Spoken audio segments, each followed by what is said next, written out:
గతంలో ఐటీ మంత్రి గారు ఎప్పుడు ఐటీ కంపెనీలతో విశాఖపట్నంలో సమావేశం ఏర్పాటు చేసుకోలే 5 సంవత్సరాల్లో. వాళ్ళతో ఎప్పుడు మాట్లాడలే. అది నేను చెప్తాను కదా, వాళ్ళే చెప్పారు, ఆన్ రికార్డ్ చెప్పారు. అండ్ ఐ థింక్ ఐటీ మంత్రి గారు ఈ ఊరే అనుకుంటా. అంటే ముందల మంత్రి గారు వేరే నెల్లూరు జిల్లా, పాపం ఆయన చనిపోయిన తర్వాత మన ప్రాంతానికి చెందిన ఒక వ్యక్తి ఐటీ మంత్రి గారు.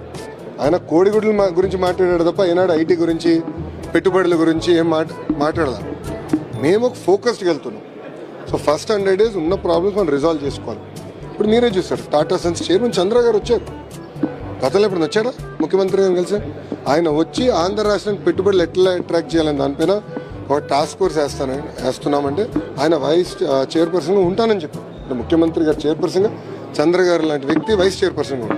మీరు ఇప్పుడు చూడండి ఎంత యాక్టివిటీ మొదలైన వైద్యం. కనీసం వైద్యం గురించి అందరూ మాడుకుంటున్నారు, ఆంధ్ర రాష్ట్రం గురించి అందరూ మాడుకుంటున్నారు. గతంలో ఎవరు మాట్లాడేవారు కాదు, ఎవరు వచ్చేవారు కాదు. ముఖ్యమంత్రి